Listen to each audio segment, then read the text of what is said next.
Can you guys hear my dog and kids in the background? Yeah. What's going on, everybody? Welcome back to episode 114 of Cali Brick Clique. And before we get into the introductions, remember you can find this episode and all previous episodes anywhere you find your podcast, Spotify, Apple, iHeart, and appreciate everyone who's actually listening on that side. But I'm not wearing Invisalign today, so I'm not stuttering like I normally do or like have a lisp. So it is early in the morning for all of us. That's why Claire's not here. I think she just overslept. She did post out a video. If you haven't seen that one, go check it out. It's the Corner Garage, little self-plug for her. So whenever she hears the alarm or my text messages, maybe she'll jump on later on in the episode. But it is also, we're recording this during a storm here in California, all over California. We're all drowning right now. So if you hear glitches, apologize ahead of time. Today we have, I need to switch this up. Like always, we have Ninja. Yo. We have a Claire. But today we have someone special. Now, if you're not familiar with this person, yes, you are, because you know what's going on in the LEGO community today. It's the creator of the BTS LEGO set. But before that, we all knew him as a fellow YouTuber in the space, Josh or JB Brick Fanatic. How's it going, man? Hey, it's going really well. It's going really good. How happy are you, like right now? It's kind of surreal still, but I'm very, very happy. Before we dive into the idea set, who are you? That's a good question. I'm still trying to figure that out. I'm a 22-year-old college student in my sophomore year of college and studying marketing. I'm taking some communication classes, film and Photoshop and podcast studio and all that jazz. Yeah, basically just a broke as a joke college student at this point. Just waiting to graduate. That's so true. I don't miss my college years. Don't miss it at all. It's fun. It's fun for sure, and I'm learning a lot, and I'm growing and maturing. But man, if I could just settle down and not have to deal with this, that'd be great. It's temporary. I mean, yeah, if Claire was here right now, we'd both testify to the fact that like these next couple years or the next 2 years, if you just stop there or even further, if you keep going, they're just going to suck. You just got to accept the fact that you're going to be broke. You're going to be tired. You can't do everything you want to. These long nights are never going to end, but it's going to end. And then eventually, I mean, even when you get out of college, getting the job that you want, settling down, finding a place to live, that enough is stressful to slap you in the face so many times. And then it's like, usually like when you're in your 30s, when you finally get to like reap the benefits of the rewards, you know what I mean? Yep. So like late 20s, early 30s, just make it to there, dude. Just make it there, and you'll be. I'm gonna hold out. Once this grind is up, I'll jump on the next grind, I guess. Yeah, the grind never really ends, but you just get more money as you get older. Right. So, and then that's when the play actually starts to happen. Hopefully, you don't get, nothing hits you on the way up, but if it does, I think you'll be fine. Yeah. So then, like, what is your LEGO story then? Yeah, so my parents started me on Duplo, as a lot of us. Played with Duplo my whole life, Lincoln Logs, those kind of building blocks, Army men, shooting them with rubber bands, that kind of thing. So I've always had a creative kind of mind. And once I graduated from Duplo to regular bricks, I started asking for more and more sets. I can remember I asked for that yellow cargo train back in the day from City. For Christmas, and I would get some Technic sets randomly for Christmas to kind of expand my palette of Lego building, I guess. Very distinctly, I remember I got my first job at 16. With my new job, I was able to afford more Lego, so I bought the 20, I think 16 or 17 city fire station and police station sets. Those I was really into City back then still. But then right around when The Force Awakens came out, I made my switch over to Lego Star Wars. I bought the 2015 Millennium Falcon playset, and then that kind of kicked it off from there. I started collecting all Star Wars. Didn't really grow out of it until I would say earlier this year or earlier last year. I stopped buying Star Wars as much, and now I'm kind of more into the icon stuff. But yeah, it's been a lifelong, I guess, passion. Started in childhood and just never stopped. I couldn't grow up. So then, like, what transitioned it from going from like having Lego to sharing Lego online then? Yeah, so I'd always watched Ryan M&R Productions and Brickzar. Those two were kind of the main ones that I aspired to and just kept watching. But actually, when Brickzar started his Pablo series, his Picking a Bricklink Order series on his YouTube channel, I was like, oh, I got to get in on this action, because he was signing little 2x4 bricks and sending them with the orders if you requested it. He was numbering them and everything. I decided to place an order, random parts. I tried to find the most obscure pieces in his store just for kicks to see kind of what he would pick. And then after he did that, he filmed it and put it on his channel. I did a reverse Pablo, which was me like receiving the picked Bricklink order. And that was my first video, was me kind of imitating Jabo and trying to just copy that. And then from there, it spiraled into just creating set reviews. And because I had access to knowledge of sets early, of when the different retail stores would maybe get some sets in, I was able to kind of work the system and get those and maybe open them up and review them on my channel. So that grew a little bit of traction there. But yeah, I mean, that's kind of how it started, was from Brickstar. You created some viral content. Yeah. So that was, that was 2021, I guess, 2 years ago, right before I came to university. I had moved from, my family and I moved from Hawaii to Indiana. That's where we currently are. I'm actually kind of near Danny Bob Studios. Did she change her channel name or something, or is that? Yeah. She took the Lego out. Okay. Oh, gotcha. Once we moved to Indiana, started working full time. Wasn't in school. Didn't want to go to college or anything. But then I realized, I probably should go to college just so I can have some sort of degree on my resume, be able to show that I'm able to work hard and I'm not just because I finished my freshman year of high school and then dropped out. So that's my current education level, and then obviously 2 years of college now. But I figured I should go to college. So the day before, I drove from Indiana to California. The night before, hadn't packed or nothing. The night before is when I filmed the Legos Don't Broke Like That video. And the reason I filmed it is because ever since that Spider-Man movie came out, the Spider-Man Homecoming, and you see Ned kind of on Spider-Man's bed, and he builds the Death Star set and he drops it. It shatters into a million pieces. I don't know if you guys remember that scene. No, I remember it. I'm like, I even said that while watching it. Yeah, me too. How would it happen? Yeah, it's exactly what I said, is that it wouldn't happen. And it's bugged me for years, because when did that movie come out? 2015, 2016? Something like that. Something around there. So for what, 5 or 6 years, it had been bugging me that wouldn't have happened like that. Legos wouldn't break like that. And so I finally just I decided, you know what, I'm going to leave my Lego collection for a full year, go to, college. Might as well try it.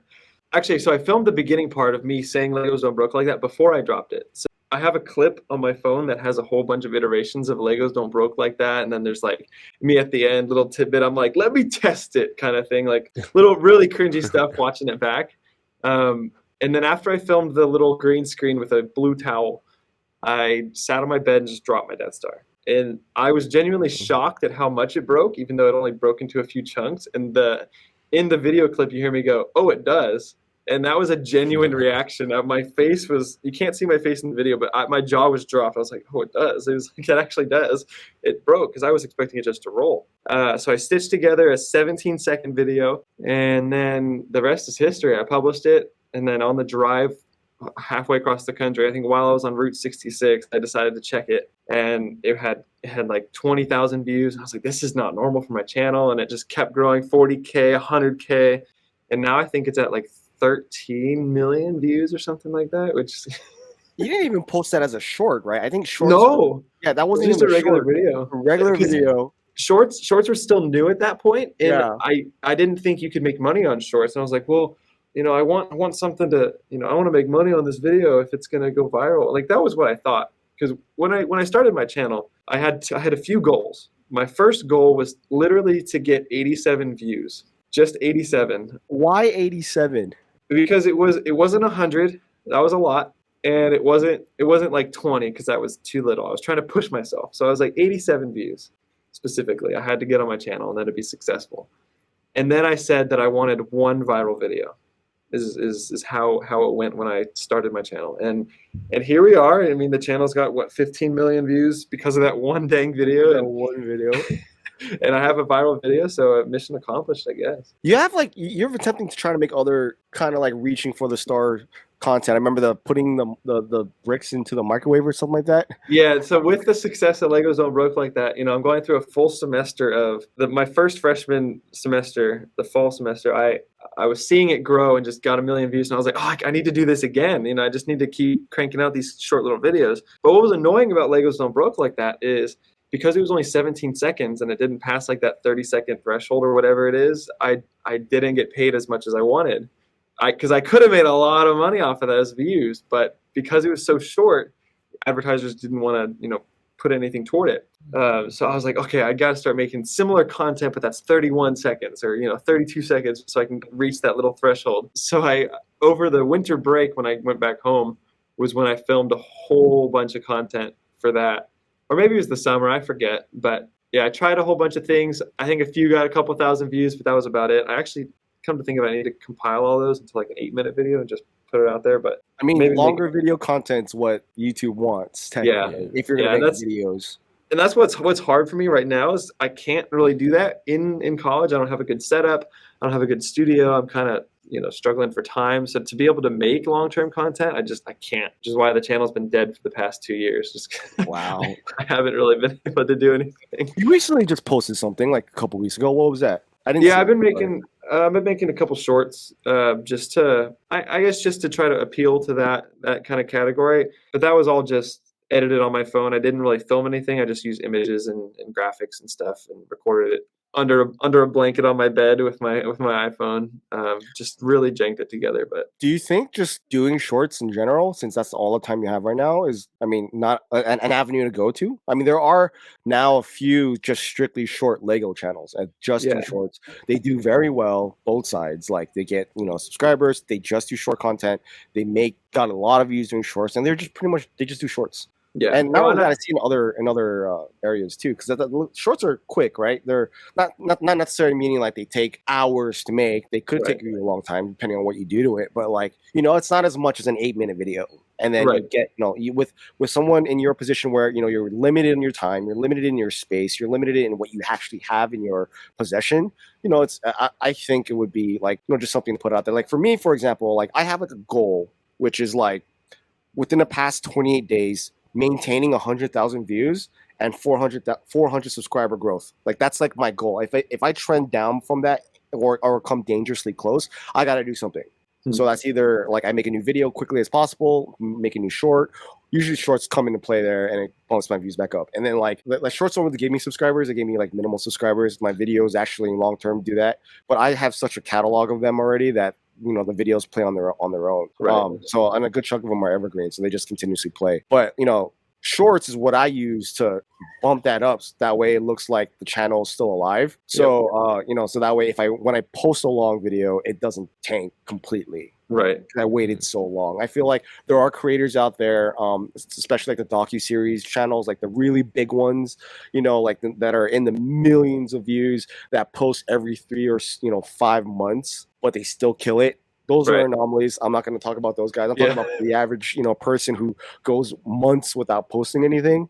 I'm not saying that shorts is a bad thing. If Claire was here, she'd probably try to convince you otherwise. We're still looking at Emily for we talked about a little bit of her, 2 episodes ago to see where that goes. And same thing with Danny Bob. They've used shorts to their advantage, and a lot of people have too. It's not bad. They are monetized. They're what you have right now. So I think it's me personally, it's just a good filler just until you throw, to maintain the, if you look at your analytics, you have your return viewers and you have your new viewers, right? The blue line. Your return viewers, you want that to be high because you want to know that your people are coming back to watch your videos. Right. And for a while, for me, the purple was always above the blue, meaning I had return viewers all the time, but hardly any new viewers coming in. When I kind of shifted my channel to kind of something a little different, the way I'm filming it, the way I'm talking about, pretty much storytelling and not just set reviews, the blue line, which is the, I could be wrong about this, I could have it flipped, which is the new viewers went up significantly. The purple line never really died. It was pretty much the same, but the blue line went up. So that means YouTube is sharing the videos. Right.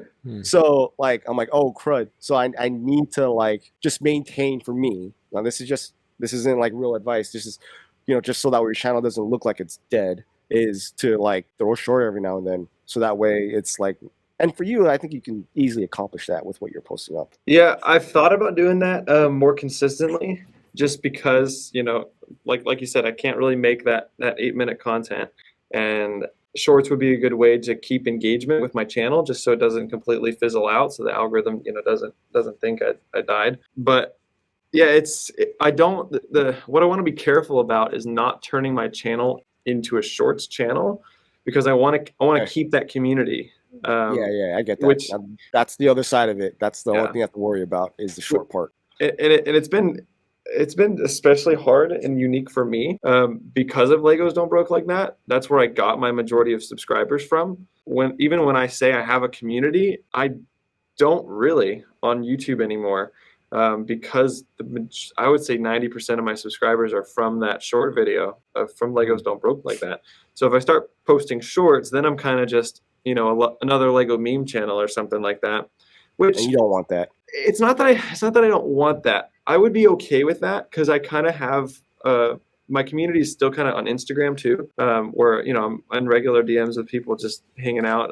Still go to conventions, and I have my Empire lug, and there's a bunch of guys that from when I first started. I mean, Sans was my first like Lego connection, Lego friend. So I mean, he still texts me every now and again. So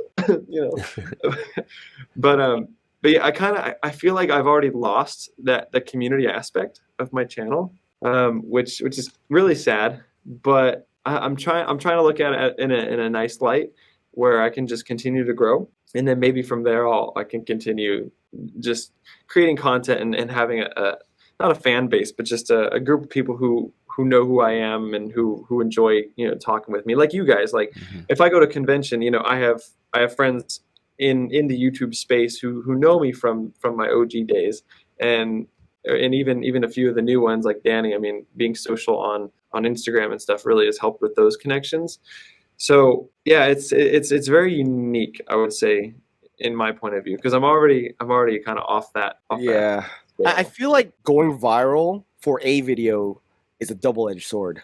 Yeah, like, 100%. One, cool, you get the endorphin rush, you get the view towards your channel, and it's just crazy. Like, you broke, oh my God, I got 1 million like views in like a video. But now you have to follow it with another video that succeeds just as much. And that's the hard part, is like continuously making something consistently that breaks that threshold. Because if you don't, it doesn't always win in your favor at that point. So it's like almost to the, in a way, you don't want to go viral in every in a video, because it hurts. Because the next one is just going to hurt your ego.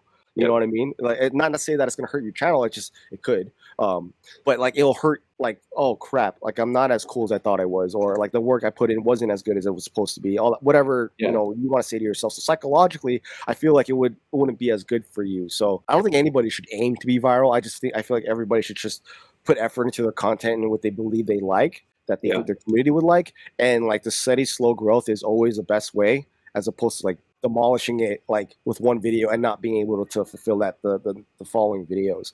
But the community thing that you want, I think, is possible. I don't think that, because you still were able to grow a little bit, and a couple of videos just looking at your channel behind the last one, they're not that bad. You know what I mean? If you were if you were just to shrink it, like, like, let's say you didn't have that viral video, you'll probably be like at 10,000 subscribers, maybe 8. Yeah, if I kept posting videos, I kept posting. Like, if you were to remove that viral video, just take that out, right? You'd probably be at like 8 to 10,000 subscribers right now. Yeah, right? I think so. Yeah. Yeah. So what you're seeing with the viewership against those numbers, that's still pretty good. So like, I wouldn't I wouldn't really like take it all into a negative. So if you just remove that, add that, you're fine. You still have a community. I think like live streaming is always a good thing to build a community. If you want to feel it, like if you really want to feel your community, live streaming is the best way. I know Danny Bob's been doing it like literally every week for like a long time at this point.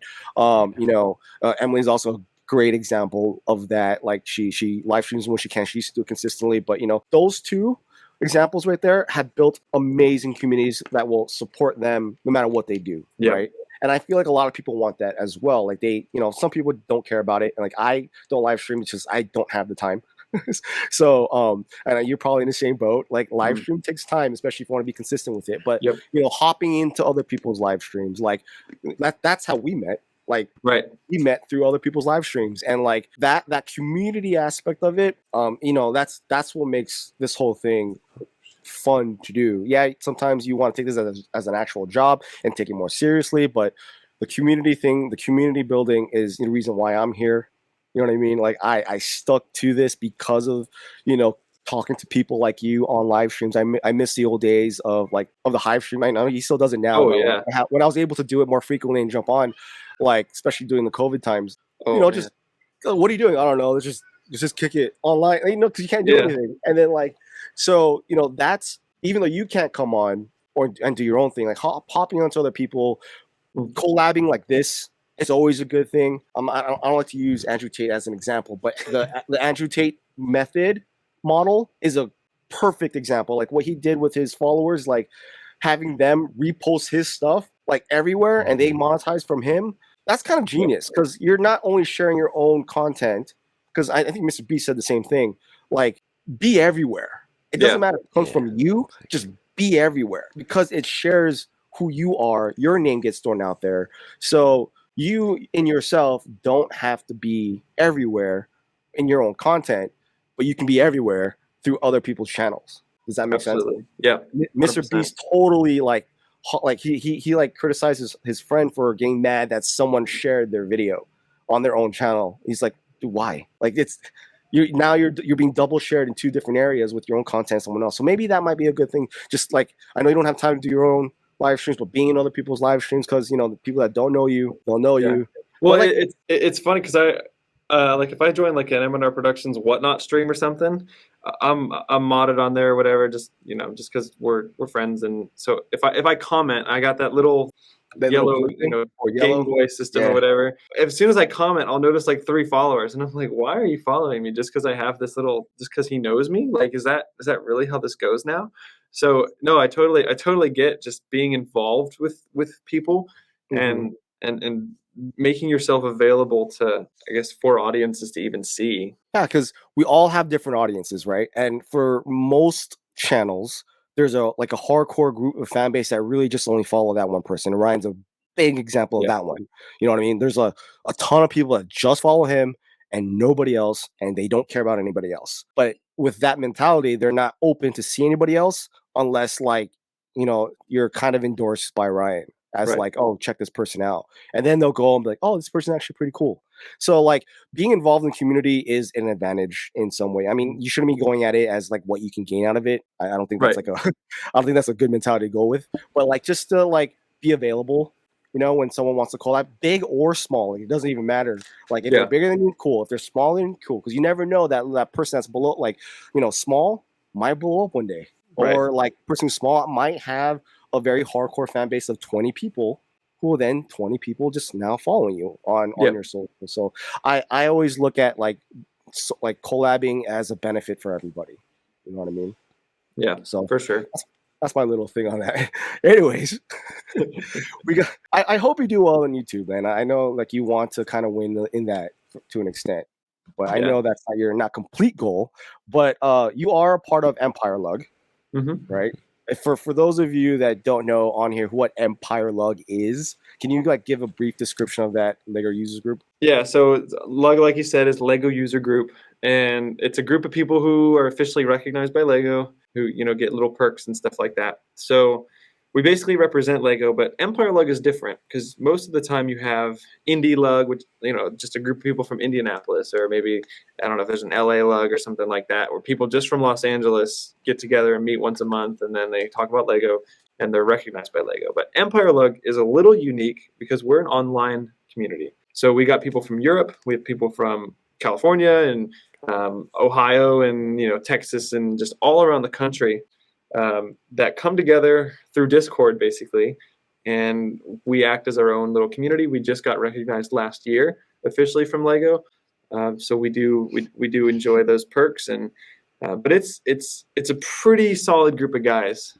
We recently did a giant train display layout at Brick World Chicago 22 last year, and we won best layout, which is really different because most of the time you have the groups that have been around doing city stuff for a long time. You got the train guys and the city guys from, way back in the Midwest. It's what you think of an AFOL, in their basement with their their massive Lego collection, nothing else to do but build with Lego. But our group we're a whole bunch of young guys. I think our oldest member is the founding member. I think, he's maybe like 26 or 27, but everyone is under 25. Essentially in this group. Some are even 17, 18 years old. And I think that's what sets us apart is we're mainly Star Wars Empire, obviously the Empire, but we also do things like train layouts. And, we've been featured in official railroad, blog posts, like the BNSF railroad page did an article about our layout. And it's been a great opportunity to grow our community, our Instagram and even our YouTube channel. And, yeah, it's pretty special to me. Being recently recognized, I think you have to thank the pandemic for that. Yeah, and that had a big deal to understand that Lego, because obviously all these lugs couldn't do anything anymore because they can't share their stuff, they can't meet up, and I think that was a requirement, right? You have to show monthly meetups at one point. I don't know about it now, but I know at one point it was something like that. I think we still do. Oh yeah, but you guys, but now you can do it online, right? I guess that's how we do it. But if I look at this in a motorcycle club aspect, it's the same. Empire Lug reminds me of that because in the club world, the best way to be known, be seen, is to be everywhere. Just like what we were talking about right now with social media content. Just be everywhere, and then you'll win. You guys are in such advantage right now because, like you just said, all these lugs are local. You know what I mean? So New York would not know anything about Lagola, which is the LA lug. You know what I mean? Because why, right? Yep. But Empire Lug, you guys are split literally all over the place and could literally be everywhere at one time and not have to worry about it. So and then you can grow that way. You have little pockets of builders at these conventions, and obviously you guys jump into the big ones when you guys can, but you guys can, this one person you're here right now, you can grow a little part of the Empire Lug on this area, and then you now establish a home base of Empire Lug in LA, and then when you go home to Indiana, you have another group of guys within Empire Lug in Indiana and in Chicago, and then boom, you have this huge stamp. Everyone knows who Empire Lug is, and that's the thing. Everyone knows who Empire Lug is. If you're a youngster, you know who Empire Lug is. If you're a lug, you know who Empire Lug is because they're in all your conventions. Yeah, no, and that we recently, I didn't get to go, but Atlanta BrickCon just happened. And they had Empire Lug was there. We always have a massive banner that just says Empire Lug on it. And yeah, just like you're talking about, because we're spread out, we have that advantage of being everywhere. When they have the European conventions that, a lug, like you said, in New York can't go to that. But Empire Lug is there because we have European members, and we have a big banner that says Empire Lug. Yep. And I think that's really helped with our growth. And because we're on the younger side, we understand social media more. We understand technology more. So we're able to post content. We're able to create videos and be active on social media versus, some of the other lug, train guys aren't going to, really be good at that per se. Yeah. No, yeah, I was about to bring that up. One, you guys are young. Okay, so let's just use that right now as the immediate variable. It leads to one being good at social media and posting everywhere because I'm familiar with Rebel Lug and Empire Lug because of socials. I don't know about these other lugs unless I see them. Literally, even if they start posting, I really don't know who they are until I see them in person. But two, since you guys are so young, Empire Lug can literally sustain itself for the next 10 years until the real life hits. When you get married, have kids, that's when it starts to get tested, your commitment to something like this. And then, it might come back later. Same thing in a motorcycle club, same thing. We can be crazy now when we're young, but when real life hits, it's I gotta do this first, and then I'll do that. Yeah, well, talking about that, about in the next 10 years or so, what's really great about us being young and active on social media is now we have all these younger builders who maybe are 14 or 13 now, looking at Empire Lug and seeing how much fun we have in our vlogs, and just wanting to be in a hotel room watching Indiana Jones with Rich Boy J. That's just such a vibe, right? And all these younger guys, I want to be an Empire Lug. I mean, that was me. I was I really want to be an Empire Lug. This is so cool. So even if we start growing up and we have families and we have to leave and because we're not active, there's going to be new guys. There's new younger guys that keep coming in, and thankfully, leadership team have they have jobs that are steady and they actually have time to kind of lead. But even that, a few of the directors in our lug are maybe like 19 or 20 years old, and they're running the social media pages and everything. So as soon as we grow up, we can just hand it down to the next people that we bring into the lug, and it's kind of like this never-ending cycle of young people who are passionate about Lego, passionate about Star Wars.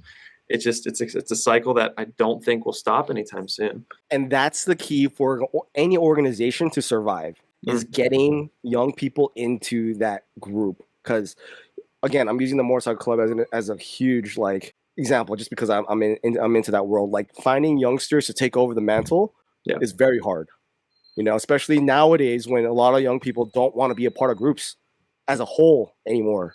You know what I mean? Right. Like it's just why, like this type of commitment, like this type of, I got to pay dues or whatever. I got to, pay a fee, or what does it give me? Like, that type of stuff. Like there's a big, like that's starting to drop. So it's cool that like social media is like a good answer to that. Like this is what can come of joining the organization. And I think that's like the key for anything to survive nowadays for, the next 10 years, the next decade. You got to think about like, where is this going to be in the next year?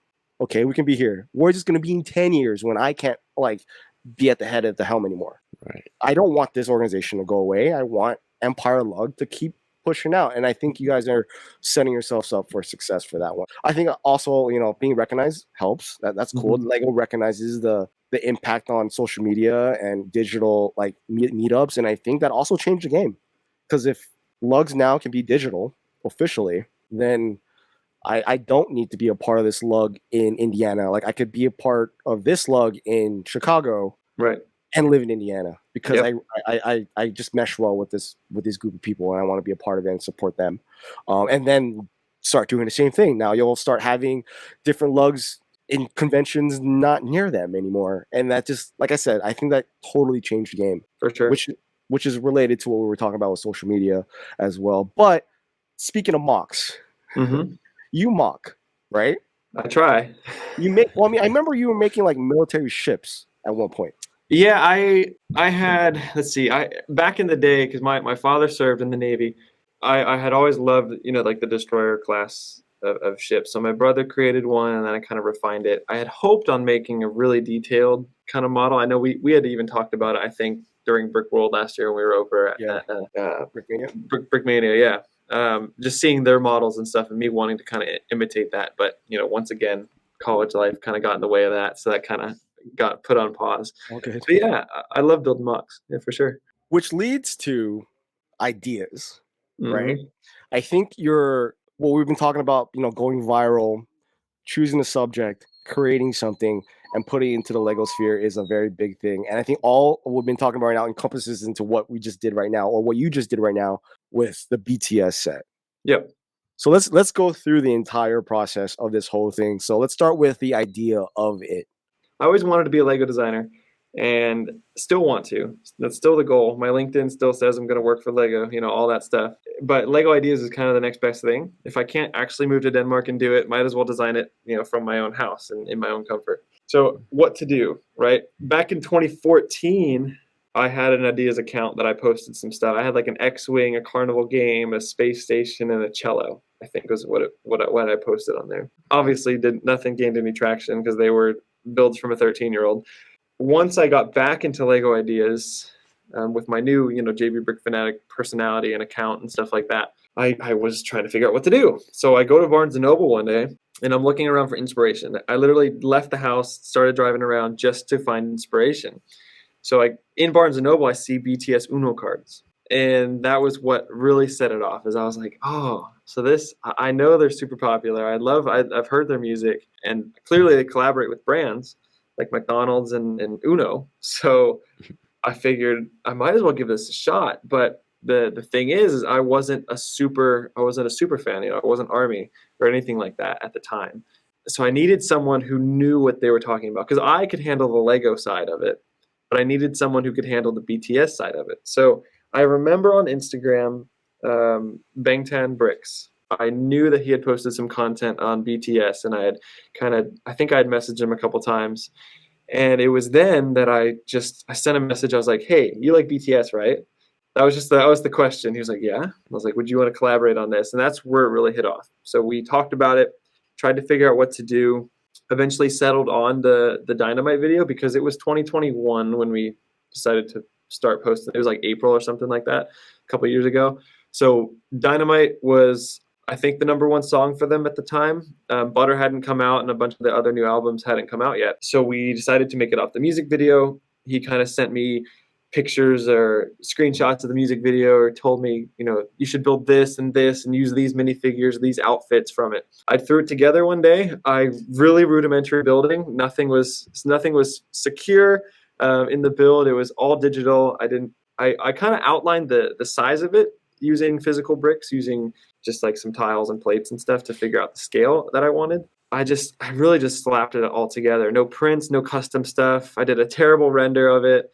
And then I just took that image, put it into an art sketching app on my phone, and literally put like a text box and wrote the disco name. And then I did another text box and wrote sweet music on the side. I hand drew minifigure torsos on this render just using my phone. And then from there, I kind of upped the exposure and upped the saturation on it, posted it, and then didn't really gain traction because it was not a build the Lego fans like. From the Lego Ideas platform, I think I got maybe 68 followers or likes or support from it. And then it wasn't until I posted a TikTok of it that then we finally got the 10,000 votes required in like 3 days because it finally reached a little part of that BTS army. It was from the TikTok? It was from the TikTok. I think it was just me talking about the set or saying, like, Lego BTS can become real or something like that. And that's all it took. That's all. It was literally, it had to have taken me 5 minutes to make, where I just posted some pictures, like a slide image of all the different aspects of the set. Again, minifigures with no faces, really crude, pictures of poorly edited things. And I had the standard, electronic girl going, Lego BTS, support here at the link in bio or whatever. And that's the just fact that you're able to bring people who aren't Lego fans, supposedly, bring them to a site where they can actually vote, meaning they have to create an account to vote. Mm-hmm. That's already difficult enough to do with just Lego fans. Yeah, I think that's the main reason I decided to do this, because Jacob Bang 10 Bricks, he's the more BTS fan, and then we're both super Lego fans, but I'm more of the Lego fan in that aspect. He's BTS, I'm Lego, merge them together and you have this project. And my ultimate goal was really to get a whole new generation, a whole new world of people into Lego. Some of the BTS members had built like the Lego flower set, and that went viral. And I think the Lego flower set sold out, but it was just that. And if I can harness 1 million people to look at the brand Lego and to start liking Lego and to kind of get involved in that, I mean, that's awesome to me because I'd love to share the joy that it brings to me. The meta in that was great. Oh, perfect. No, for real. Like, all right, so you got to the point where it got to 10,000, supported on Lego Ideas. Shout out to Holly, who just got hers as well. With the Monsters Inc. Yeah, the Monsters Inc. is on there, so nice. she got there. Now you both have that badge, right? But now you actually have the Ideas one that actually became a set on your profile too. That was a new thing. I didn't know that was a thing for me to understand. Oh, is there a badge? I think there's a badge, like you're in the 10,000 club, or you're in the I actually made it into the a set club or whatever it is. Huh. More you know. How did Lego tell you this? Like, did you just get like a letter in the mail that your set became was selected, or did you find out on social media that your set got selected? Basically, so the set hit the 10,000 votes it needed, I think around January or February of 21. Right? Is that right? No, I think it's 22. 22. Yes, 22. Around January, I got an email from Lego that was sent to me and Jacob, and it was basically an email saying, "Hey, we're requesting more information about your build, and we kind of just want to have a chat." And here in my inbox on my phone, I'm seeing an email from Lego, and I'm freaking out just so I can talk to them, because I've always aspired to I look up to these people, no matter what their job is, they're really cool to me. And then they wanted to do like a Zoom meet call. So we jumped on. I was missing a class or something during it, but I was like, worth it, worth it. So I was sitting outside. You could hear like music playing in the background, really jank. The set designers were on the call. The marketing team was on the call, and then the Lego Ideas director was on the call. So it was a huge call with Jacob and I, and then maybe 5 or 6 other Lego employees. And my heart's beating really fast here. And they ask us questions. They're like, how did you guys get into Lego? What are you really looking forward to in this set? And then they asked a few questions about the model, about the size, or is there anything around back that you were thinking about? And here I am just thinking, okay, maybe they need more information. So now I really got to sell it, because I want them to make it, obviously. But then at the end of the call, they were just like, all right, we're wrapping up, but I guess we might as well just let you know we went ahead and we're going to move ahead, forward with your project. Congratulations, you did it. And that was it. And I was just, we're both sitting there kind of just like, wait, this whole thing was a prank? Like you're punking us? You already did it? Really? No, I mean, I think they were just vetting you guys, to see if you guys were, because they're going to tell a background story in the, in the instruction book. So, are you a good fit? Like, exactly. Any skeletons there? Like, obviously they wanted to see that you're a natural person. There's a bunch of things there that I think they were just kind of okay. Yeah, out, I guess that makes. I never thought about that. Yeah. Yeah, they're definitely vetting you to see like if you. As a creator, is there going to be any problems if they were to release a set based on you guys? But like to be on a call though with like serious heads, it's pretty cool. Like personally, I've done so, but only because of Lego. Like I've been in front of the marketing team and stuff like that, but like not the director of ideas. Like that, and then all to be like all these people are in like their offices in a very professional manner, and then you're like outside in like like definitely not in the same level as them. It's probably like solidified the fact like, okay, you're a student, he's a Lego fan, let's just do this works out perfectly, you know what I mean? The most memorable thing from that call, I'll add, is so in 2019 I had the opportunity to go on the inside tour. I got lucky on the the ticket front, and then I paid the exuberant amount of money to go on this trip. And on the tour, I got to meet designers, and there's a whole series on my channel you guys can check out. But I got to talk and actually meet with designers and kind of debate Lego pieces and Lego building. And I would say, there's a flaw with this piece, and if you attach it next to this piece, you actually can't connect them, even though you theoretically should. And they're looking at me like, you shouldn't know that. Like, what are you doing? Kind of thing. So I feel like I made an impression there to the designers because obviously, again, my dream job. I want to work with these guys. So 2 years later, I'm on this call with them where they announced that to us that they're going to accept it. And one of the first things that the guy says to me, one of the members there, he was like, Josh, I remember you from the inside tour. And I'm thinking, do you really? I was like, do you actually remember me? Or did you just do your homework about my name and like you figured out that I was on the tour?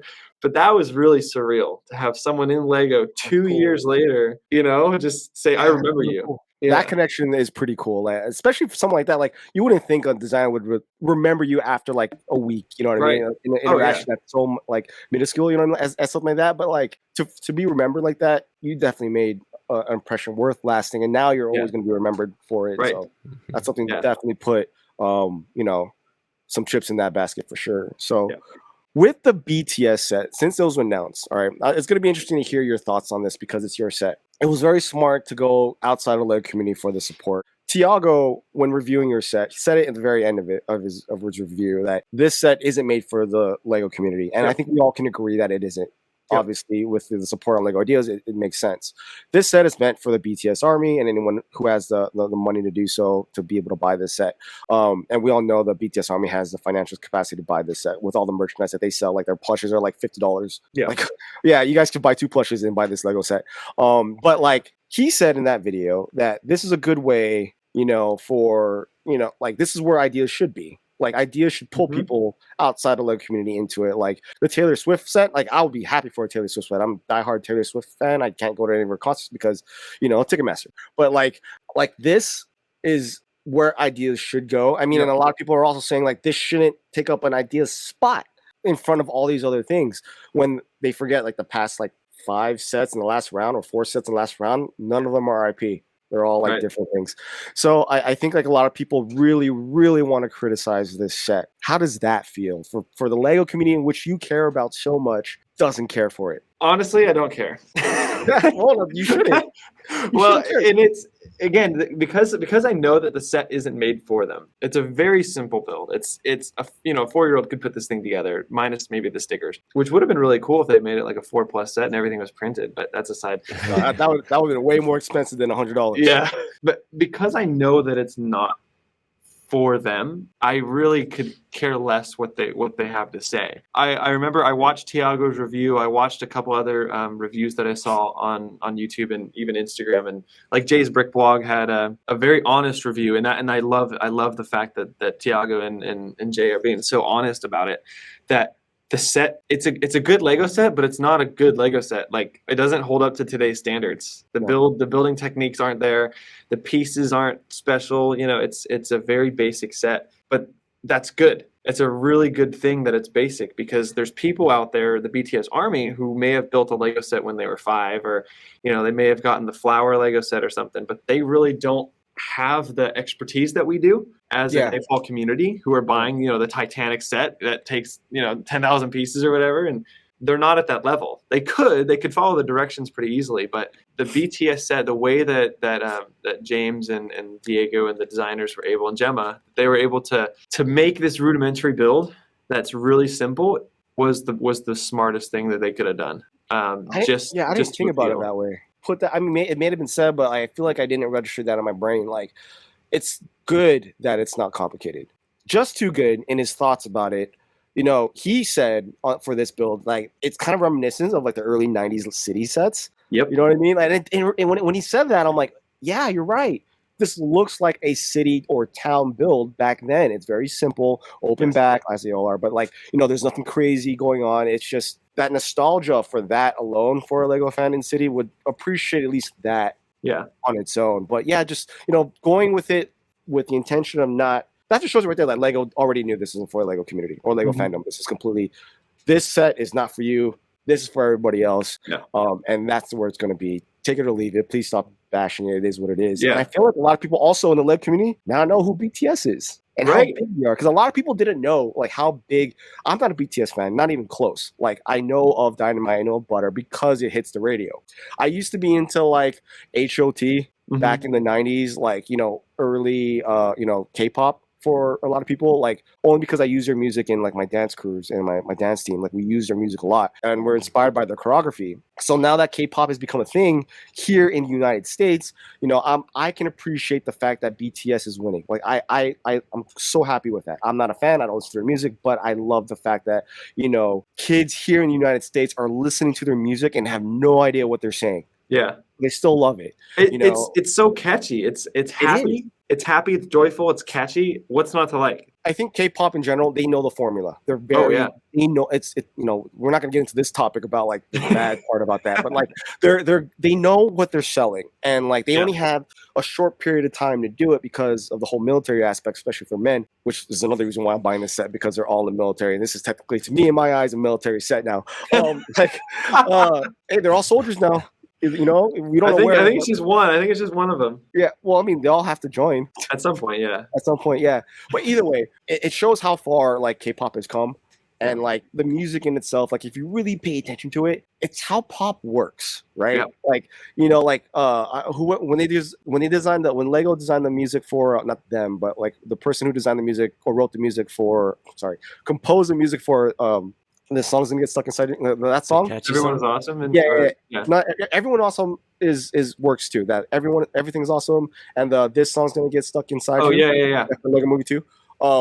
That is encompassing a lot of what makes pop work. Like the single note, this song's gonna get stuck inside. Like, it's like one note. Yeah. Right? It's arranged in a different way. Yeah. And pop music is that. Think of all your favorite pop songs or great hooks in anything that plays. It's very similar, like, to how the arrangement is made. And like, K-pop encompasses that. So, BTS fans, whatever, but like Lego fans now understand, like, oh crap, like, because a lot of them were coming at the point where, why don't they make a this set or this set? Like, why them? Like, well, dude, you need to open up your eyes a little bit, that like there's something else out there that's completely dominating the world right now, and it's not this. So when I hear people complaining that, oh, it's not Lego, or why would they choose this over that, it's because these individuals are looking at it from their tiny little blinders perspective of, I'm a Lego Star Wars fan, why aren't we getting a Lego Star Wars CMF?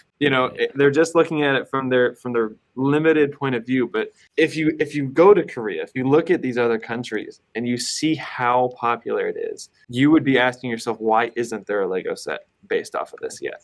Exactly. It's because it's so popular. Yeah, and it's like beyond like popular. Yeah. Because it's international, you know what I mean? Like, obviously, there's hardcore love in South Korea for it, but, all over Asia. And here, the thing is, the fact that it hit the United States as a number one hit, not spoken in English, is insane. So for it not to be a Lego set, I mean, it's a hit, it's a home run. Like, why not? The thing is now, which a lot of people are now saying, is it really going to sell out? Yeah, but the BTS army can push it through, cool.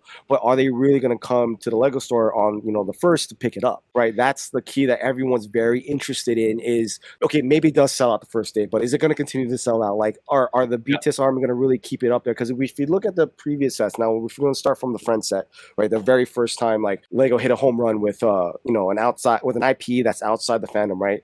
The Central Perk. That was very hard to get, that people are reselling the set for double the value when the set is out. So, Legos try to do the same thing multiple times after that with the Nintendo NES, with, I guess, like, other, I guess, Rolling Stones. I guess you can put that on there. The Office is another one. Yep. But these sets aren't selling as hard as the Friends set. So the Central Perk had a really good price tag too, though. It was $50, yes, or $60. Like, it was a good price point that was very obtainable, which is the BTS other hit to it is $100. Now, we could probably say that a lot of that has to do with the licensing for it and like getting to play the music in the marketing. Yeah.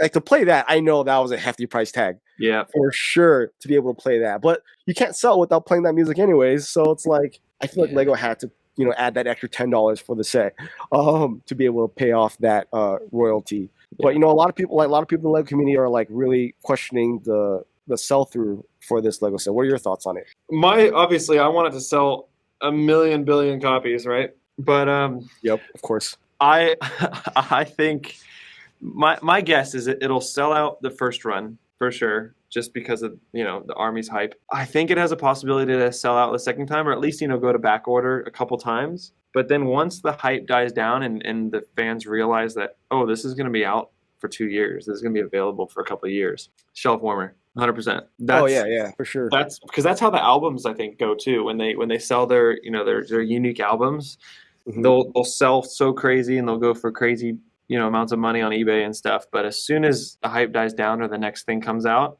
shelf warmers. So I'm hoping it happens a little bit better than that. That's the same thing with going viral, right? Exactly. Like, it's this whole thing where you only have it for the hype.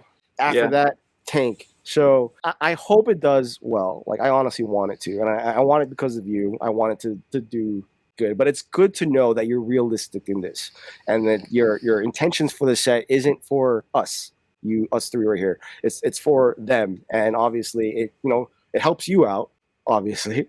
Yeah. But it gets your name out there. And you did something that a lot of Lego ideas haven't done. Like, look how much hype you put up on social media because of this set. Yeah. Like Lego's most liked tweet, Lego's like most seen, everything. It's pretty crazy. I'm super excited just to be able to introduce Lego to these millions of people who maybe not have ever, played with it before. Now they know. Now they can share in something that I have been enjoying for years. Plus, to get a minifigure of like one of your favorite artists. Awesome. If they made a Lego U2 set and I could get like a little Bono and a little Edge, dude, cool. Oh man, I'd love that so much. A little Bono.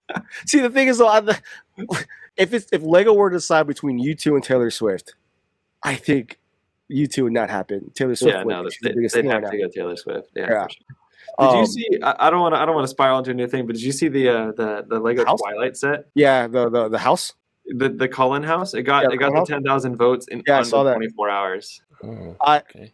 I'm gonna buy that set if it does become a thing, because I did read all of Twilight in Afghanistan because that's all we had. So really, well, I read the books before the movie just because we were in the middle of nowhere, obviously, in Afghanistan. So like, we didn't have anything to watch. Obviously, we had iPods, video iPods. That's it. But then you go through a movie on your iPod, and that's it, right? So like, we did have a cachet of books that people would send to us, and then one of the wives sent us all her books of Twilight, and that went through that, or literally went through the entire battery when we were over there. Like we all, sorry brothers out there who I don't even know if you're listening to this right now.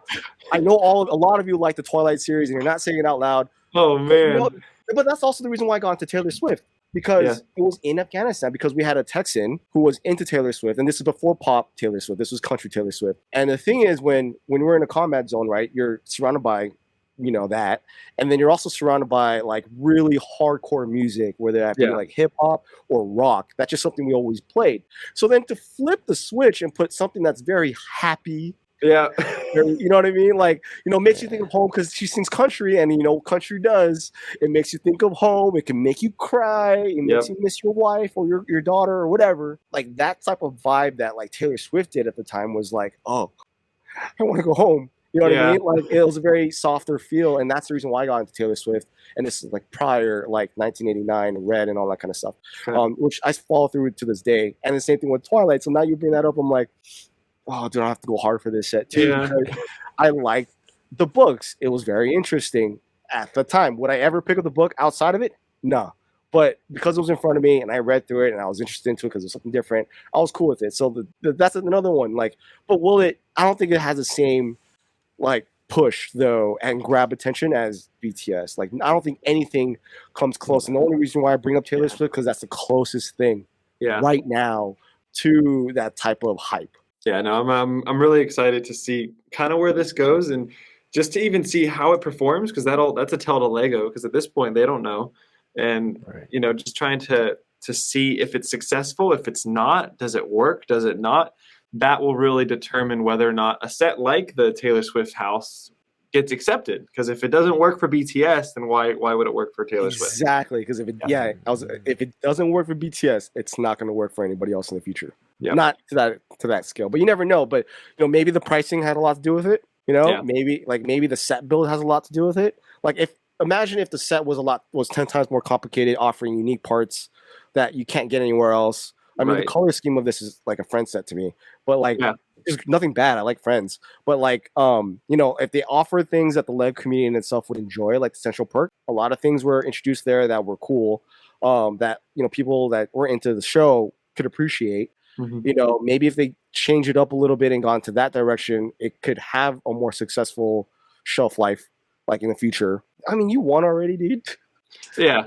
You have a Lego set with your name on it. I mean, even Lego designers don't have their name on it. Right. Yeah. No. And that's the other big win, I think, for me is now they 100% know who I am. So when I apply after I graduate and I'll be like, hey, I want to work for you guys as a designer, they're gonna be like, oh yeah, Josh, yeah, we know him. Yeah, he designed the Lego BTS set. That's the biggest win for me, is just being able to be a part of that corporate community, I guess. Being known in Denmark is phenomenal to me. That's like your foot in the door right there. Oh yeah, big foot in the door, 100%. Which goes back to it, be everywhere. Yeah, 100%. Dang, full circle. I think that's a good place to put it. Is there anything else you want to plug or share or anything like that while we're here? Subscribe to my YouTube, and that's about it. You can find him at JB Brick Fanatic everywhere on socials. That's what he goes off of. He recently actually put his full name on there. That's ballsy. But like, you did it. Hey, whatever. Your name's gonna be out there anyway, so it doesn't. Yeah, it was in the idea set, so I figured, screw it. It's already out. Your identity is now forever in the YouTube space.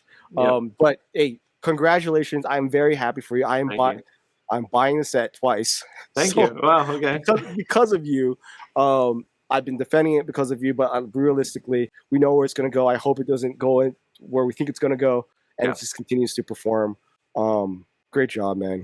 Yeah, thank you. I really appreciate it, and thanks for having me on today. I've ever since we met up that one time, wanted to jump on, but college life is a bit difficult. But plus, you couldn't talk about it.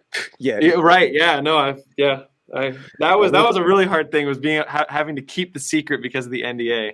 I couldn't even tell my mom or my girlfriend. Just I had to shut up about it. It's so annoying. Something so cool that you can't tell anybody. Oh, to imagine. Yeah.